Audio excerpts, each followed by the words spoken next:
and welcome to the very first episode of the Dark Glitter Sessions. This is a metal music show. I'm going to be talking about Atreyu, the heavy metal band that was at the Trinity of Terror Tour Part 3 on this episode. This is going to be a 4-part series because I'm going to be talking about all the bands that were involved with the Trinity of Terror Tour Part 3 Atlanta edition. Enjoy. So I'm going to be reading you all an article that I had written about the Trinity of Terror Tour Part 3.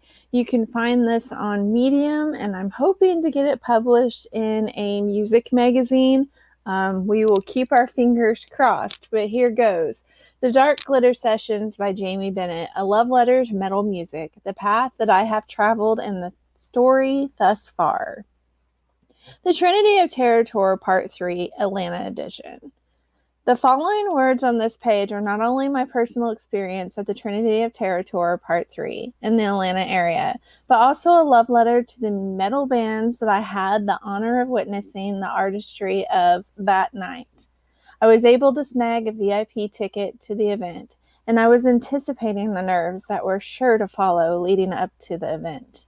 The biggest reason I wanted to attend the event was as follows: the band Motionless in White, as well as Black Veil Brides. But not only that, I am a journalist first and foremost. I wanted to bear witness to an epic event in the making. I will also cover the other two amazing bands present on the Trinity of Terror Tour, Ice Nine Kills as well as Atreyu, to fully understand the passion I have for the genre of music, or for this genre of music. I feel the need to let you, as the reader, know where my love for metal music began. I am a child of the 80s, so yes, I'm not in my 20s any longer. I grew up listening to bands such as Pantera, Rage Against the Machine, Nine Inch Nails, Smashing Pumpkins, Black Sabbath, Marilyn Manson, Slipknot, and so on and so forth. I believe you get my point. The love and passion that I gained for this music is what led to my degree in recording technologies and journalism. I became a radio DJ, and I made sure to play metal music over the airwaves. I tried to gain access to press passes for the Trinity of Terror Tour Part 3 event to no avail.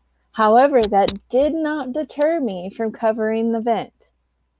Now for where my story and the passion I have for metal music began. The beginning of something dark and great. It all started with the movie The Crow. Just before the age of 14, I had rented the movie The Crow for a slumber party with some friends.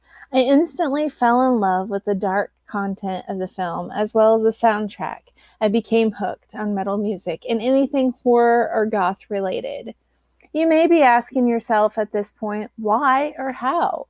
You see, I grew up in a very religious environment. Metal music or anything that was not understood by the older generation was considered to be evil or satanic. I grew up in a very religious atmosphere where I was taught that metal music was evil and it just conveyed messages from the devil. I grew up believing that for a long time, and I had bought it, making me steer clear from this genre of music until the movie The Crow was released. Metal music gave me a sense of freedom. Hearing it made me feel as if my generation's voice was finally being heard. Metal music, in my mind, is a rite of passage. It gives its fans a voice, a powerful voice that is finally being heard. I have come to the realization that people fear what they do not understand, nor do they want to understand it, making people spew untruths about something that they have not taken the time themselves to research or to understand. I believe that claiming to be a Christian and then ostracizing someone for being different, for dressing different, and listening to metal music is a far worse offense than being a true fan of the genre. I was never the type of girl who wore pink and played with dolls. I've always been an odd sort, and finally I had found my voice and freedom through metal music. Motionless in White.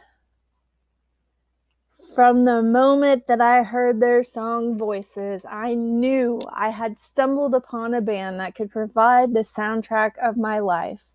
Motionless in White are one of those bands that had very humble beginnings and have earned every bit of fame and fortune they have in life.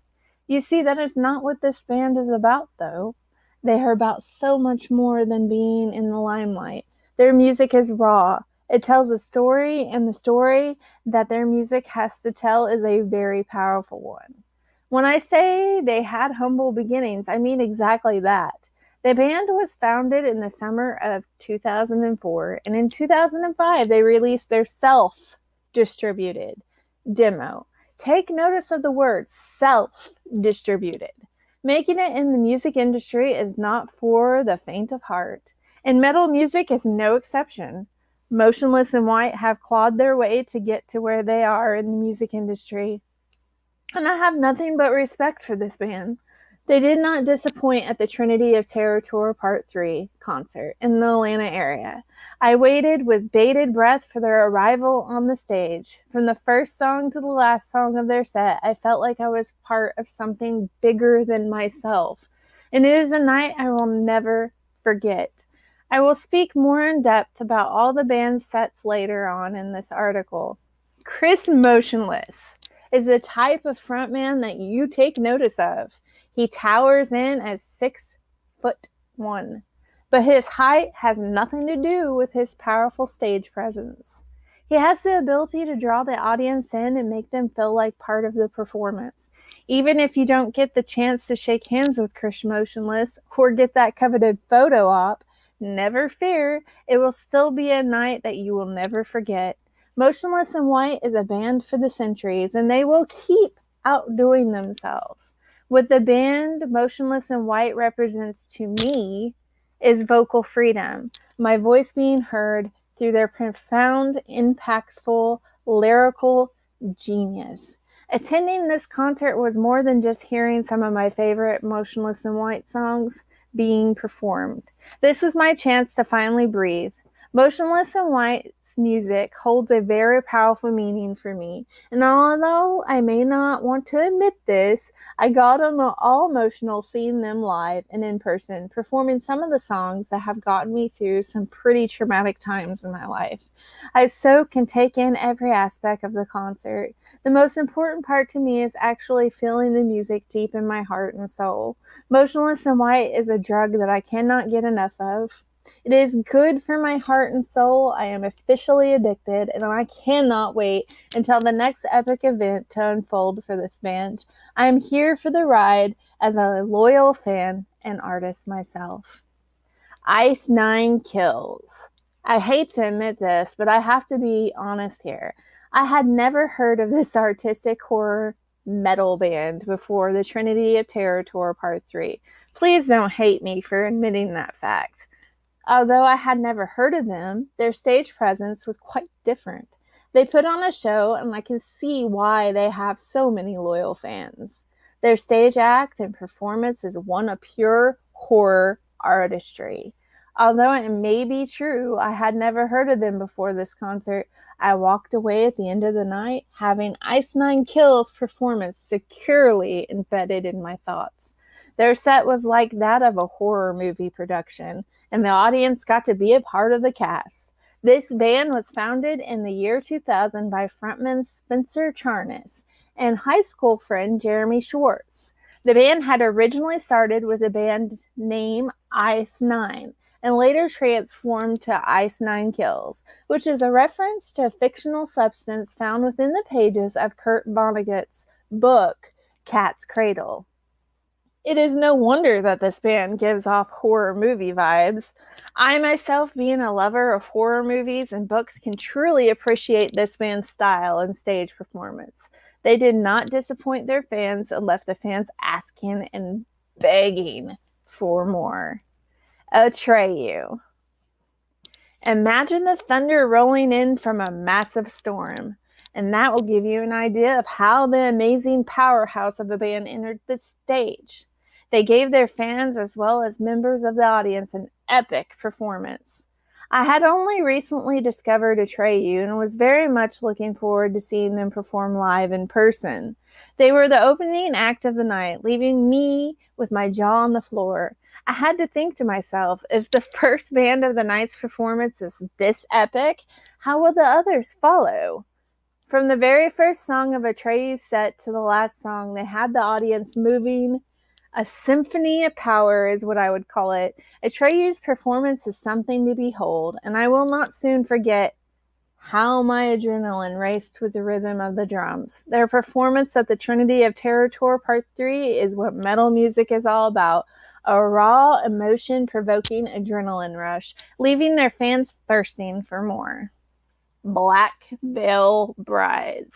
One of my goals of the night was to get a photo of Andy Black for my daughter. Let me be honest here. I'm a huge fan of Black Veil Brides as well. I have been and always will be a goth at heart. I have been a fan of this group since the band's early days and the song Knives and Pins. Andy used to go by the stage name of Andy Six and later wanted to be known as his birth name of Andy Biersack. He himself is not religious.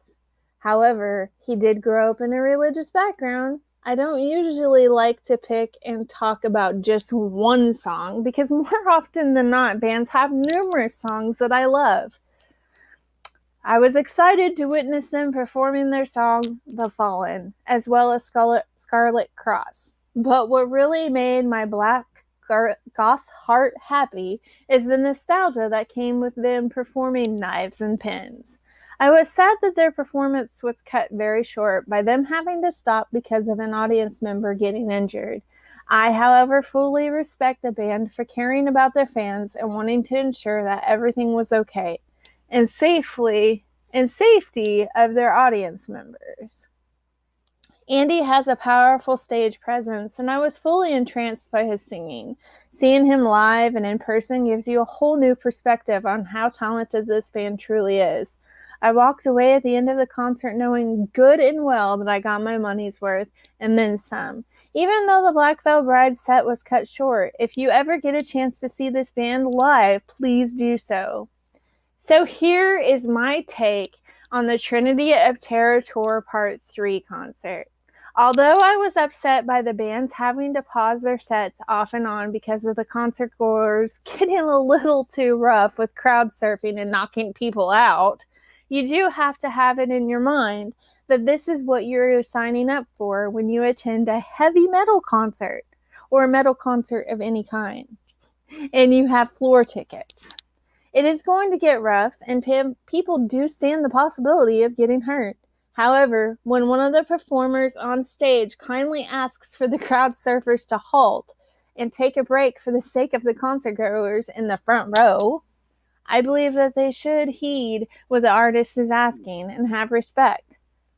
Let everyone enjoy the show and take care of one another. I can understand and respect that mosh pitting and crowd surfing is a rite of passage for the youth. There's excitement in breaking free from the parents and holding your hands high above your head, letting the wave of hands carry you along for the ride. I was young once, and although I'm no longer a teenager or even in my 20s, I still get it. I understand the thrill and the adrenaline that is pumped into your veins at these events. I am and will always be a metalhead. And even though I'm older now and may have a different perspective than I used to, I feel as if the audience becomes one unit no matter what generation you were born into. These bands' music spans across generations.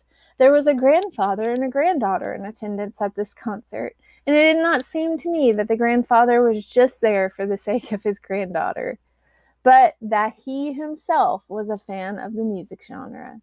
It is like being on a totally different plane of existence. When attending a metal concert, I found myself being kind of sad after the fact because after having an epic night of amazing music, I did not want to go back to the mundane. Real life 101. You see, what these events accomplish is letting people escape the reality of the world, the depressing reality of the world, even if it is just for a few hours. These events have a way of making you feel better about your life.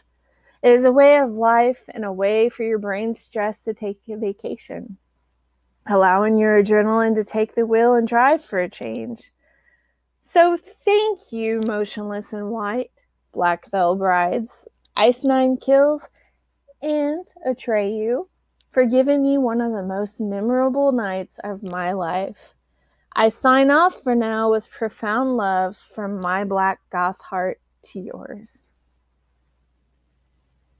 So, because Atreyu and Black Veil Brides and Motionless in White and Ice Nine Kills are all mainstream bands and their music is copyrighted, I could not play any of their music in this show, which is a shame, but I totally understand and I don't want to get dinged for playing copyrighted music.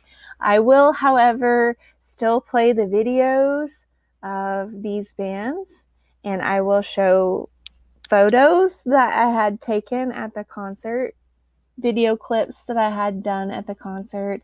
You will just have to go to YouTube and look up their music and listen to their music there. So in this episode, I am talking about Atreyu, and let's go to the history of Atreyu. I'm looking this up as I am talking to you all, and that way we can learn together. This is a learning lesson, you all. Here we go. Atreyu, and this comes from Wikipedia. Not every episode is going to be like this. Sometimes I will be on the screen. I will be interviewing people. I'm hoping to get interviews with heavy metal bands. That would be awesome. I did an interview on the Jam Session Goes Underground with a heavy metal band called the Jim Harrelson Band. I got to do an interview with a couple of the awesome guys from that band. So check it out.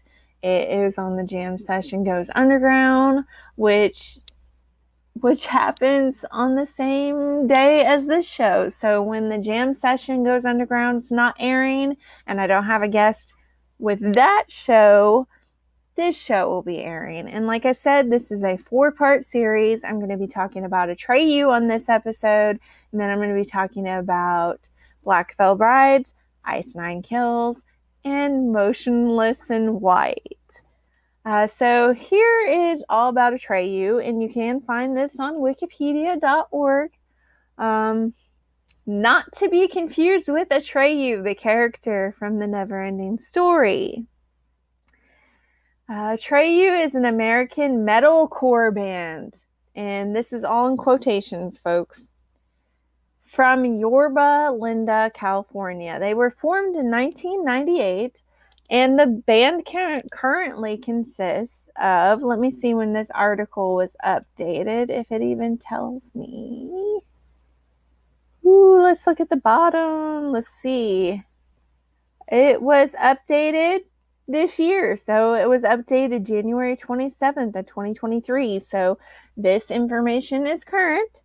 It was formed in 1998. The band currently consists of clean vocalist Brandon Sawyer, guitarist Jan Jacobs, and Travis Miguel, bassist, and unclean vocalist Mark Porter McKnight, and drummer Kyle Rosa. The band they've released 8 studio albums, including these titles: Suicide Notes and Butterfly Kisses, which was released in 2002, The Curse, released in 2004, A Death Grip on Yesterday, released in 2006, and Lead Sales Paper Anchor, released in 2007, Congregation of the Damned, released in 2009, Long Live, 2015, In Our Wake, 2018, and Baptize in 2021. Here is the history of the band. Independent years, 1998 through 2000. It was originally named Retribution. The band changed their name to Atreyu after the character of the same name. From Michael End's fantasy book, The Neverending Story, which happens to be a personal favorite of mine. It could be metal, come on. The name change came because of a change of members and a progression in their music styling. In 1998, Atreyu released an independent 7-track EP titled Visions. The album was sold at their live performances. Their second release was a short 5-track EP titled Fractures in the Facade. Oh, goodness gracious. The Facade of Your Porcelain Beauty. I cannot talk, y'all. It has been a long week, and I know I say that every single time I have a show, but I have a day job. Please don't blame me for not being able to pronounce this stuff. Don't hold it against me. They're an incredible band. Go buy all of their merchandise. That's what I got to say about it. That album or EP was released by an underground label called Tribunal Records, and featured tracks that would be reworked for later releases. Atreyu signed with Victory Records in 2001, and their most critically acclaimed works would be to come from these releases. The lineup originally consisted of Alex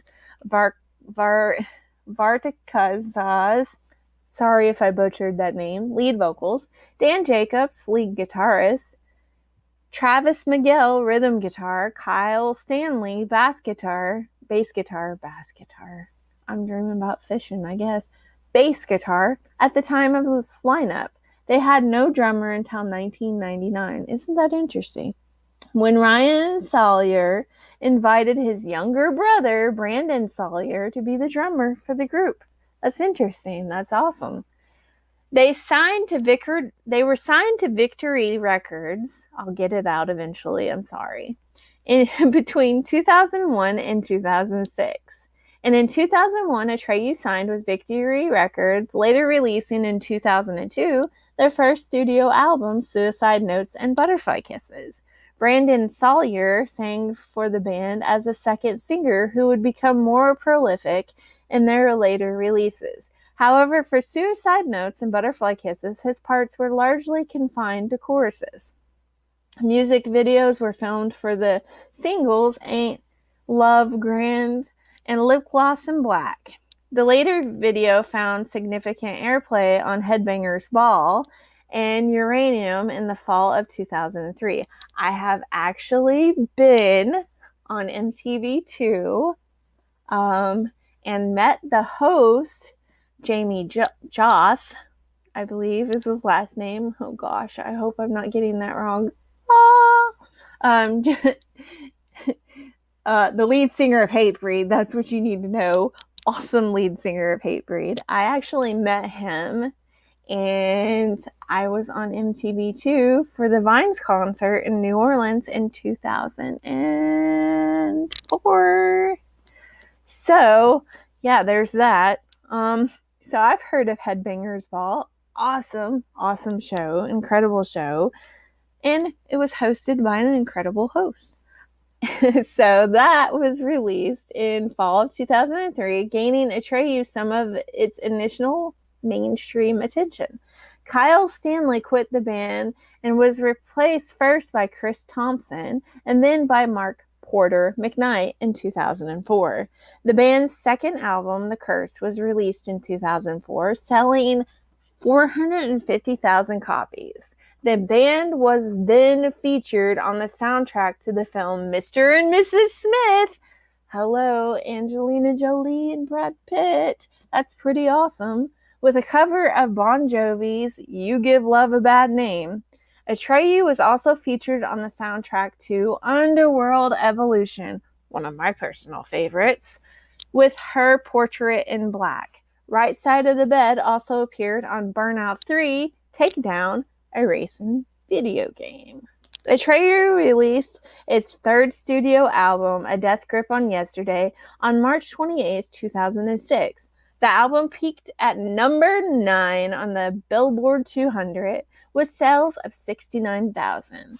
The band gained further fame when the first single, X's and O's, appeared on the soundtrack to Madden NFL 07.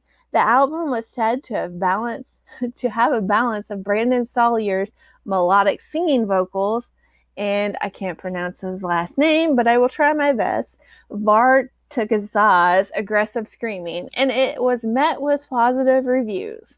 Signed to Hollywood Records in 2007 to 2009. In early 2007, Atreyu signed a record deal with Hollywood Records for America and an international deal with Roadrunner Records. With a new label, the band began to prepare its fourth studio album, Lead Sales Paper Anchor. A jigsaw puzzle was released on the band's website, as the goal was to put all the audio clips of the single Becoming the Bull into correct order, forming the whole song. Lead Sales Paper Anchor was released on August 28, 2007, and debuted at number 8 on the Billboard 200, with first week sales of 43,000 copies. The American release of the album had a bonus track, a cover of the song Epic by Faith No More, while the European and Australian bonus tracks was a cover of Clean Sheets by The Descendants. The album was received with mixed reviews and was a notable change in sound for the band. Atreyu toured in the United States on the Taste of Chaos 2008 tour, alongside bands such as Avenged Sevenfold, Bullet for My Valentine, and Bless the Fall, as well as some others. The band also toured with co-headliners Avenged Sevenfold and Bullet for My Valentine in Australia and New Zealand. They also played the United States Taste of Chaos tour, headlining with Story of the Year and As I Lay Dying. On April 22nd, 2008, Lead Sales Paper Anchor was re-released with new cover art, 2 bonus tracks, a DVD, and a digital booklet. From July to August 2008, Atreyu headlined the Revolution stage of Linkin Park's Project Revolution. Their set list consisted of 45 minutes of various songs. With them on the stage were 10 Years, Hawthorne Heights, Armor for Sleep, and Street Drum Corps. Atreyu was also a part of the KROQ FM Epicenter 09 show, where they did a meet and greet to benefit nonprofit organization Music Saves Lives. Congregation of the Damned and Covers of the Damned 2009 through 2010. Atreyu's 5th studio album, Congregation of the Damned, was released on October 27, 2009. The album, which was produced by Bob Marlette, who has worked with Ozzy Osbourne, and Airborne, and mixed by Rich Costy, who has worked with System of the Down, Rage Against the Machine, was said to be darker and heavier than the band's previous albums. According to the lead singer, Alex Vartakazaz, the record is a mix of everything we've ever done. For every song that's more melodic or rock-driven, there's a total shit kicker. And I think that's what makes us a well-rounded band, in quotations. Atreyu has also described the album to make more sense than the other ones because they finally realized what they are. Isn't that incredible? It's incredible. The band started a co-headlining tour with Hollywood Undead, Escape the Fate, and The Sleeping in October, and as a promotion of the album debut, songs like Bleeding is a Luxury at K-Rockathon 14 in New York State Fairgrounds, Syracuse, New York, and Gallows. Atreyu also promoted the album with 5 webisodes, released bi-weekly from September 1st to October 20th. Congregation of the Damned debuted at number 18 on the Billboard 200, selling 27,412 copies on its first week. Atreyu announced that they would be recording an EP covers of the Damned with tour mates Chiados, Bless the Fall, Endless Hallway, and Architects. It was to be released on October 12th, but was leaked on the internet on October 9th. Atreyu toured Australia in November 2010 with No Sleep Till Festival, playing most locations with Dropkick Murphys, Alkaline Trio, Megadeth, and many, many more. In December, along with Bring Me the Horizon, they supported Bullet for My Valentine across the United Kingdom. New projects and hiatus activities 2011 to 2013. In January 2011, vocalist Alex Vardakazaz confirmed in a short series of Twitter postings that the band was taking a break from touring and recording to recharge and focus on other parts of their lives. In this same Twitter posting, Vardakazaz also stated that he has been working on a new project with Bleeding Through vocalist Brandon Chapati. Hope I didn't butcher that. Called I Am War. Drummer and vocalist Brandon Sawyer's side project, Hell or High Water, formerly named the Black Cloud Collective, has recorded an album titled Begin Again, released on August 9th, 2011. Sawyer is solely the lead vocalist in this band, and this album does not feature the same metalcore elements as those of Atreyu, voicing a sound similar to bands such as Breaking Benjamin and 3 Days Grace. The band uses only clean vocals. In December 2011, Travis McGill added his own endeavors to the list of Atreyu side projects with Fake Figures, and the release of the EP hailed the Sycophants. I can't pronounce that. Sorry. This project features an all-star lineup, which includes Miguel on guitar, Russ Martin, Hotwire, Robert Bradley, Scars of Tomorrow, and Justin Pointer. Heather Baker, who were both former members of Nightfall, a project that bassist Mark McKnight played in 2003 before joining Atreyu. As of 2012, Steve Ludwig joined Fake Figures as their new drummer, and for around 18 months between 2013 and 2014, Travis played as a touring guitarist with Trapped. On May 11, 2013, the band posted a statement asking their Facebook fans to repost their message, "If you want Atreyu to write a new song for your ears to bleed to," with a second statement explaining that they hope to return to a sound more reminiscent of their second studio album, The Curse.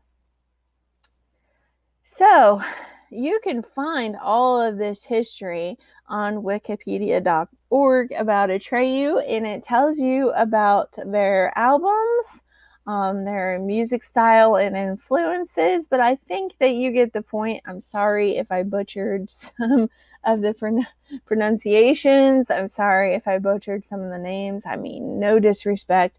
Atreyu is an amazing rock band, an amazing metalcore band, and they did not disappoint. They're incredible. If you ever get a chance to see them in concert, please do so.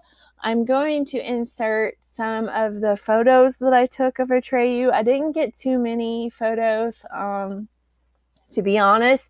We were on the floor. We were in the general audience. And you have to expect there's going to be crowd surfing and there's going to be mosh pitting. And it's kind of hard to videotape and take quality photos when you're making sure that you're not going to get kicked in the head or get knocked down. I mean, come on. But I will insert what I can while I'm talking about Atreyu. But like I said, they did not disappoint. They're an incredible band. I enjoyed every minute of their set.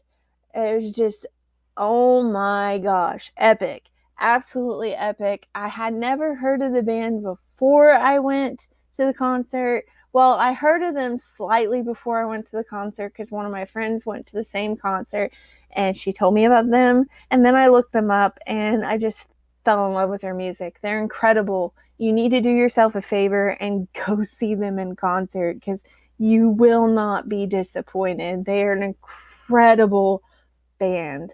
And the name Atreyu doesn't hurt either. I'm biased. That's a great movie. But anyhow, awesome band. Check them out. I absolutely enjoyed every minute of the Trinity of Terror Tour. Even though I had almost gotten kicked in the face by a shoe, I had crowd surfing over me constantly. I was getting knocked over, but it's a metal concert. You expected these things. It happens. I enjoyed every moment of it. It was incredible. And and I will talk more about the epic moments on the next parts in this series. I hope you enjoyed this episode of the Dark Glitter Sessions. Part 2 will be coming up next time, and I'll be talking about Black Veil Brides. Until next time, keep your